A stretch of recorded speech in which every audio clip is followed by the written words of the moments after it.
كما فضل مكانا على مكان وإنسانا على إنسان ونشهد أن لا إله إلا الله وحده لا شريك له ونشهد أن سيدنا ومولانا محمدا عبده ورسوله اللهم صل على محمد النبي الأمي وعلى آله وسلم تسليما وبعد فأعوذ بالله من الشيطان الرجيم بسم الله الرحمن الرحيم وما أرسلناك إلا رحمة للعالمين وقال رسول الله صلى الله عليه وآله وسلم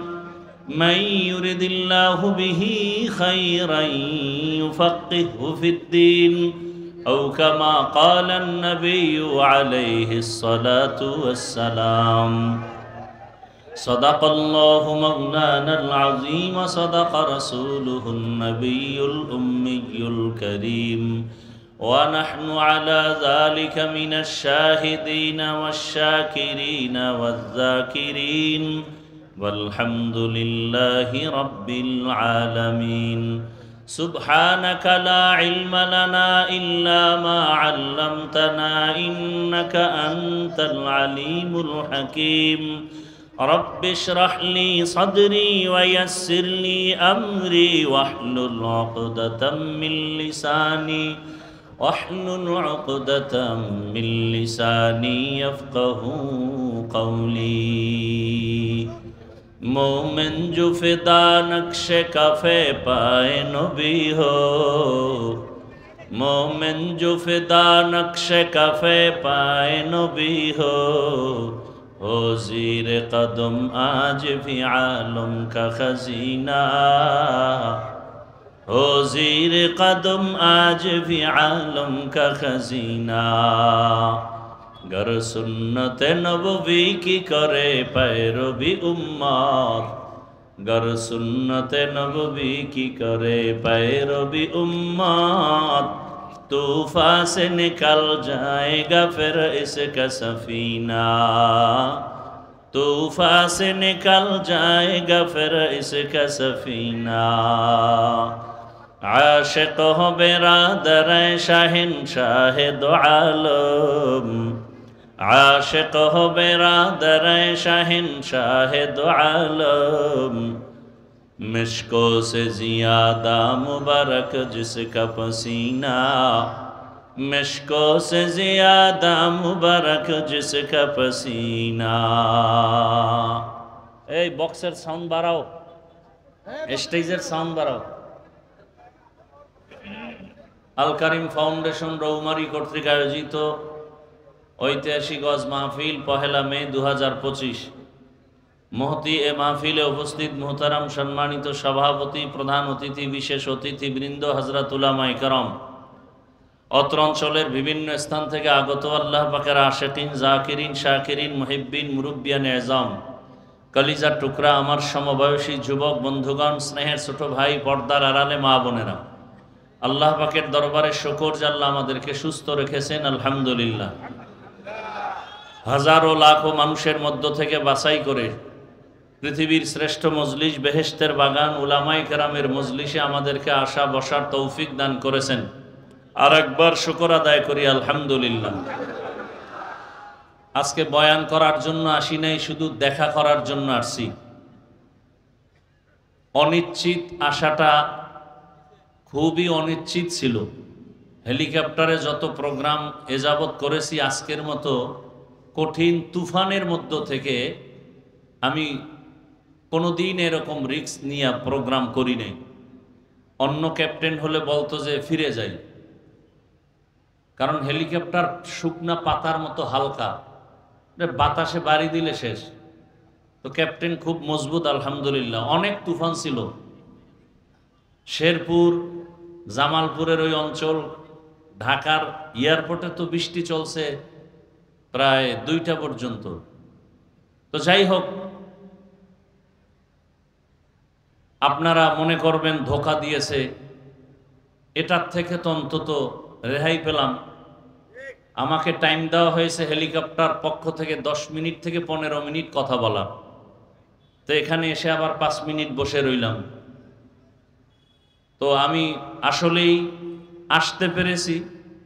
আমি কমিটির যারা দায়িত্বশীল এদের বলছিলাম যে আজকের প্রোগ্রামটা বাদ রাখেন, আরও 1 সপ্তাহ আগে বিবারিয়ে একটা ঝামেলা হয়েছিল, ওই দিন বলছিলাম বাদ রাখেন, আমি গাড়িতে গিয়া রাতের বেলা করে দিব, আরও কিছুদিন পরে ডেট দিই, মানে নাই। তো যাই হোক, ভাগ্যের নির্মম পরিহাস, এরপরও আল্লাহ যে এতটুকু করে দিয়েছেন এটা আল্লাহর হাজার দয়া এবং মেহেরবানি। আল্লাহ পাক আপনাদের কবুল করেন, আল্লাহ মাহফিল কবুল করেন, মাহফিলের বরকতে এলাকায় শান্তি দান করেন। সংক্ষেপ 2-4টি কথা বলবো। রহমতের নবীর আদর্শ সম্বলিত একটি আয়াত আমি পড়েছি। আল্লাহ বলেন, ওমা আরসালনাকা ইল্লা রাহমাতাল লিল আলামিন, হে রসুল করিম সাল্লাল্লাহু আলাইহি ওয়া আলিহি ওয়াসাল্লাম, আমি আপনাকে পৃথিবীতে প্রেরণ করি নাই, হ্যাঁ করেছি জগৎসমূহের রহমত হিসেবে। নবীজি বলেন, মাইয়ুরিদিল্লাহু বিহি খাইরান ইউফাক্কিহু ফিদ্দীন, আল্লাহ যাকে বেশি মহব্বত করেন তাকে দ্বীনের সমঝ দান করেন। দ্বীনের বুঝ, দ্বীনের জ্ঞান এক জিনিস, দ্বীনের বুঝ পাওয়া আর এক জিনিস। দ্বীন সম্পর্কে জ্ঞানী আমাদের সমাজে অনেক আছে, আমাদের সমাজের নারীরাও অনেক জ্ঞানী, যে কারণে কোরআন শরীফের ভেতরগত ভুলগুলো ধরে তারা প্রমাণ করতে চায় নারীদের উপরে ইসলাম জুলুম করেছে, কোরআন জুলুম করেছে। এই জ্ঞানের আলোকে তারা তাদের অধিকার বাস্তবায়নে কমিশন তৈরি করে এরপরে তাদের অধিকার রক্ষার জন্য বিভিন্ন আর্জি পেশ করতেছে, মিছিল মিটিং করতেছে। এরা দ্বীনের জ্ঞান অর্জন করছে কিন্তু দ্বীনের বুঝ পায় নাই। যদি দ্বীনের বুঝ পেয়ে যায় তাহলে সেই লোকটা জেনারেল লাইনে থাকলেও দাড়িওয়ালা হয়ে যাবে। দ্বীনের বুঝ যখন চলে আসবে তখন ডাক্তার হইয়াও নামাজ ছাড়বে না। দ্বীনের বুঝ যখন হয়ে যাবে তখন ইঞ্জিনিয়ার হলেও দাড়ি কাটবে না। আর দ্বীনের বুঝ যদি না পায় তাহলে ইসলামের বড় কিছু জ্ঞানী হলেও দাড়ি রাখবে না। দ্বীনের বুঝ যখন পাবে না তখন হাজারো বয়ান শুনবে কিন্তু ঠিকমতো নামাজ পড়বে না, সুদ খাবে, ঘুষ খাবে। কারণ কি? দ্বীনের জ্ঞান আছে কি নাই? বলেন না কেন, কি নাই? আকেলারা পেশা খামুশি বুয়াদ, পেশায়ে জাহিল ফরামুশি বুয়াদ, ইলমে রায়ে জাজু করদন বেহিসাব, খলকে রাদা দন জওয়াবে বাসওয়াব। হেলিকপ্টার দেখতে গেছে, এর থেকে ডবল মানুষ দেখলাম সেখানে, পুরুষের চেয়ে মহিলা আরো বেশি। এরা ওখানে নাটক ফাটক কইরা ছবি টবি তুইলা যখন এদিকে আয়ে দেখবে অশেষ, তখন রাস্তায় বলবে কি হইল, আর হায়াতে কি হইল এর জবাব পাবে না, কারণ এখানে আসবো কিনা তাও জানা নেই। এই হলো আমাদের অবস্থা। আমরা মুসলমান, এই যে এখানে এত মানুষ, মনে হয় সব মানুষ এখানে আসলে যা দেখলাম এই এক মাঠে হবে না, কিন্তু জোহরের নামাজ পড়ে না অনেক মানুষ। এই অশুনি কি লাভ হবে বলেন তো? খুব মাস্তানি ভাব নিয়ে বসে আছেন না? খুব ভাব। যারা জোহরের নামাজ পড়েন নাই, ফজরের নামাজ পড়েন নাই, রসুল বলেন বাইনাল আবদি ওয়াল কুফরি, বাইনাল আবদি ওয়াল কুফরি তারকুস সালাহ। মুমিন আর বেঈমানের মধ্যে একমাত্র প্রাচীর নামাজ। বেঈমান নামাজ পড়ে না, মুমিন নামাজ ছাড়ে না। আপনি কেমন মুমিন, কেমন মুসলমান যে ওয়াজে আসছেন 12টার থেকে অপেক্ষা করতেছেন, জোহরের নামাজ এখানে হয়েছে, নামাজ পড়লেন না, আপনি ওয়াজ শুনে কি হবে?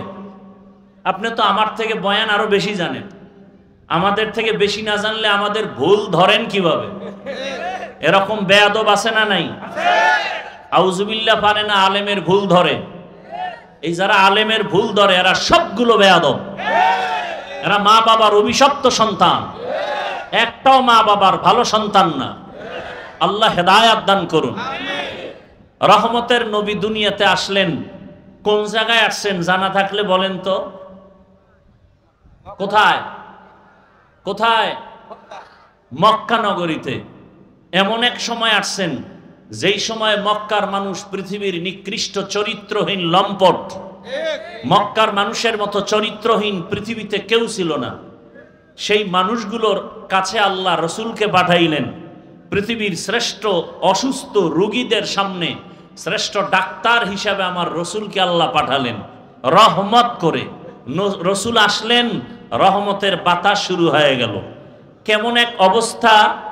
নারী আর পুরুষ, যেই বাইতুল্লাহর দিয়ে তাকাইলে সওয়াব, যেই বাইতুল্লাহর এরিয়ায় বসে একবার আল্লাহ বললে 1,00,000 বার আল্লাহ বলার সওয়াব, যেই বাইতুল্লাহর দিকে শুধু তাকায় থাকলেই কি কথা বলেন, সেই বাইতুল্লাহর পার্শ্বে এই মানুষগুলো নারী আর পুরুষ উলঙ্গ হয়ে তাওয়াফ করে।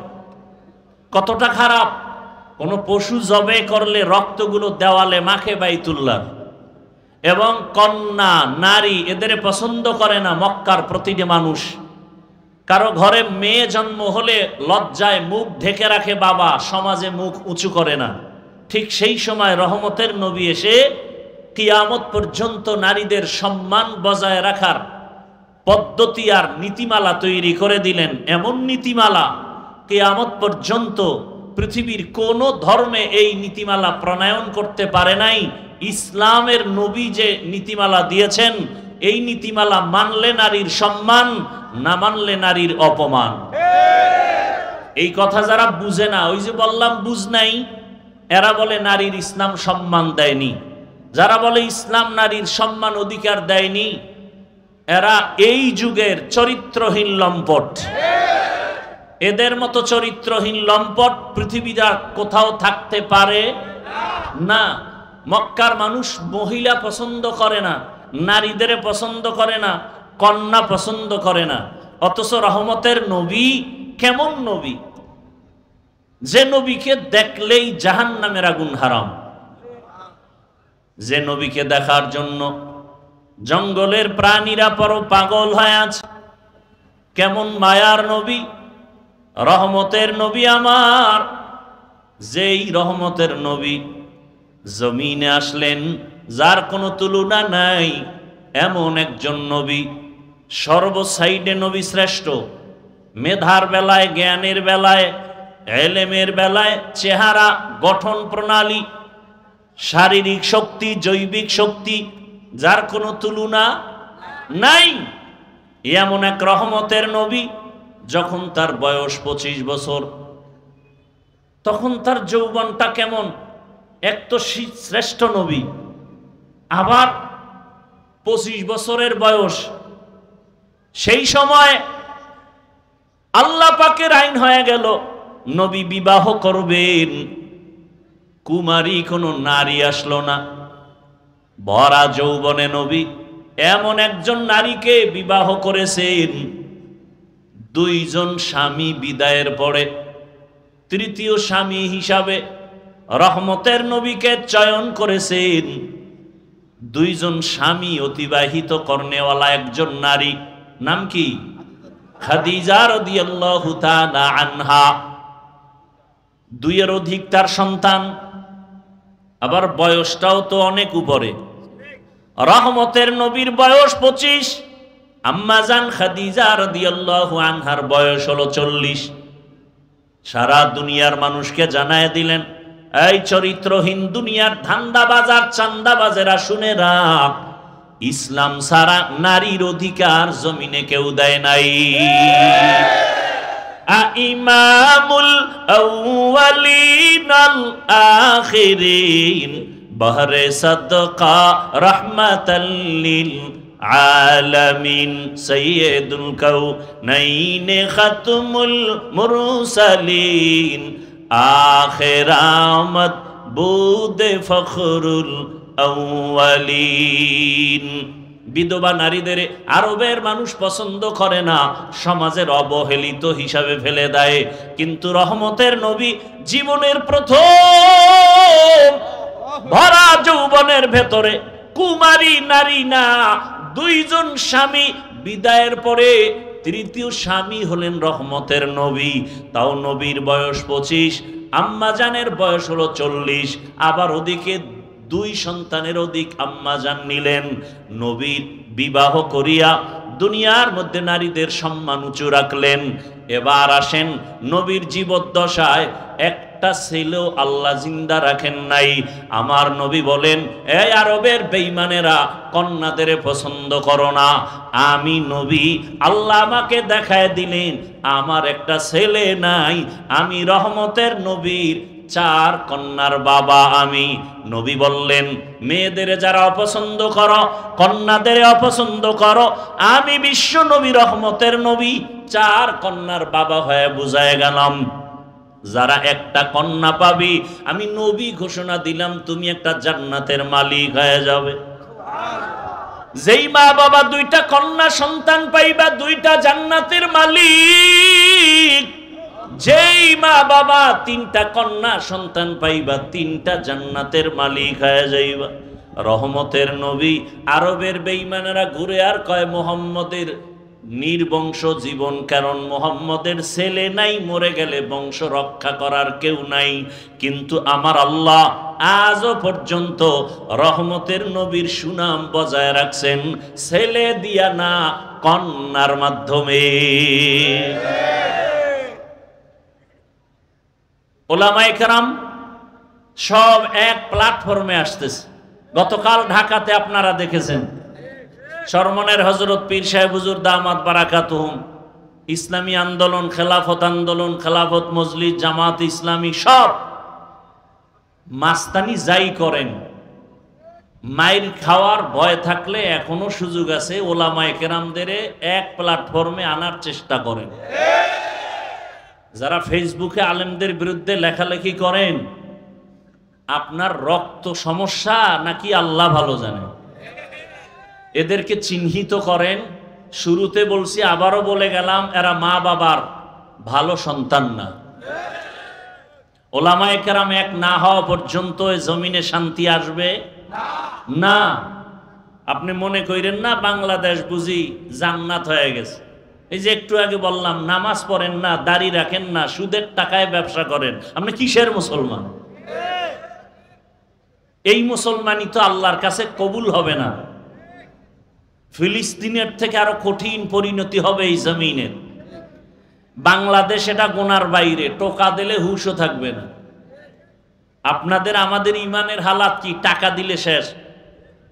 ইসলাম চায় সবাই ভোটের আগের রাতে গোপনে চোরের মতো টাকা খাইয়া ইমান বিক্রি।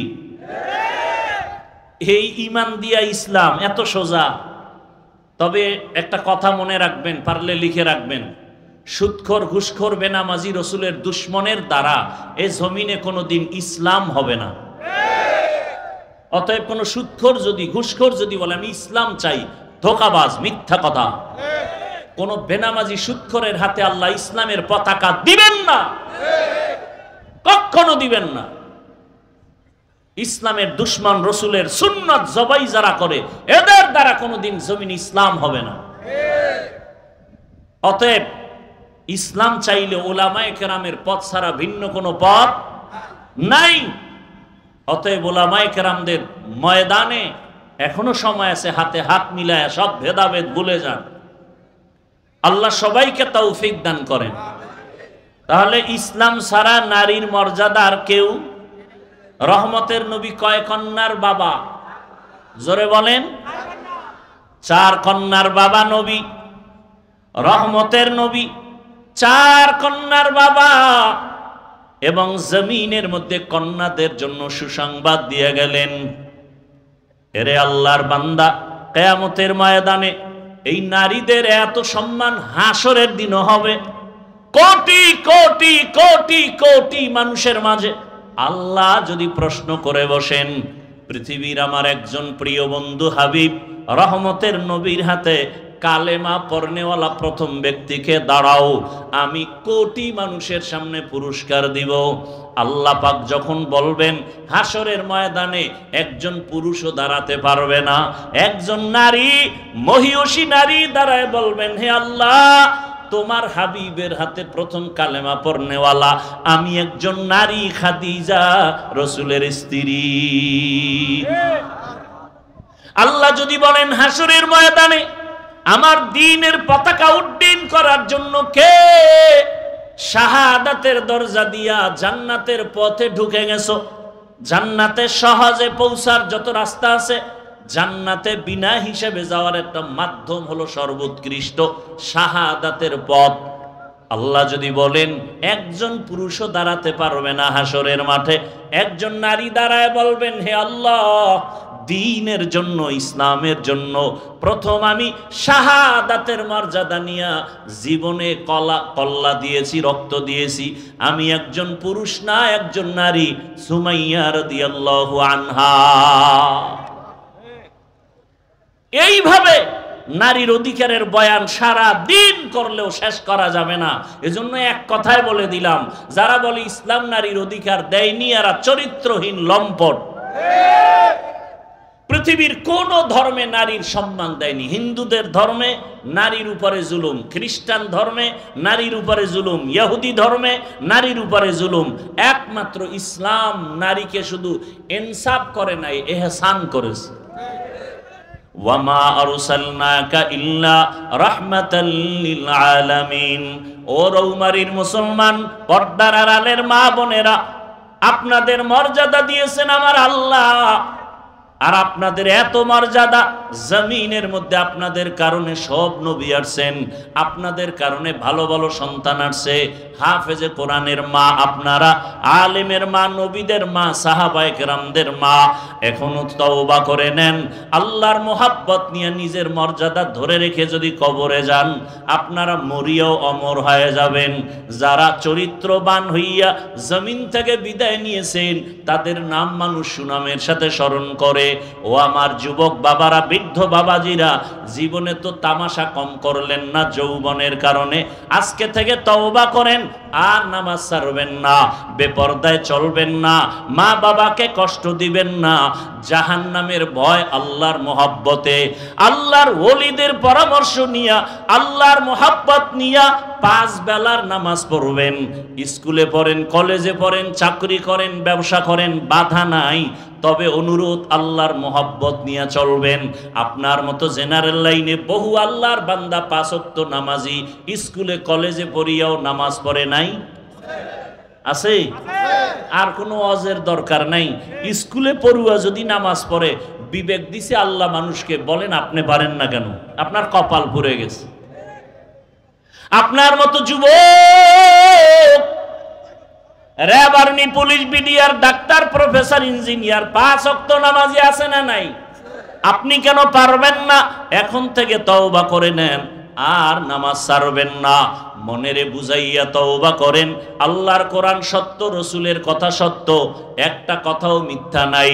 ওই কোরআন হাদিসে জান্নাতের বয়ান আছে, জাহান্নামের বয়ান আছে, মিথ্যা না। গুনাহগারের জন্য জাহান্নাম, নেক আমলওয়ালার জন্য জান্নাত। অতএব এখন থেকে মনে মনে তওবা করেন। আল্লাহকে বলেন হে আল্লাহ, জীবনে কত নফসের ধোকায় গুনাহের দিকে দৌড়াইয়া নামাজ ছাড়লাম, দাড়ি কাটলাম, বেপরদায় চললাম। আজকে থেকে আর নামাজ ছাড়বো না, দাড়ি কাটবো না, বেপরদায় চলবো না। মা বাবার দোয়া নিয়া, উলামায়ে কেরামের দোয়া পরামর্শ নিয়া, শিক্ষকের দোয়া নিয়া মা বাবার খেদমত করব, নবীর তরিকা মেনে 5 ওয়াক্ত নামাজ পড়ব। তওবা করার মতো যদি অন্তর কারো তৈরি হয়, খাঁটি তওবার নিয়ত যাদের আছে, দুটো হাত আমার আল্লাহকে দেখায় দেই। আয় আল্লাহ, হাতগুলো কবুল করে নেন, তওবা কবুল করে নেন, তওবার উপরে মজবুত হইয়া চলার তৌফিক দান করেন। আমিন। আলহামদুলিল্লাহি রাব্বিল আলামিন। ওয়াসসালাতু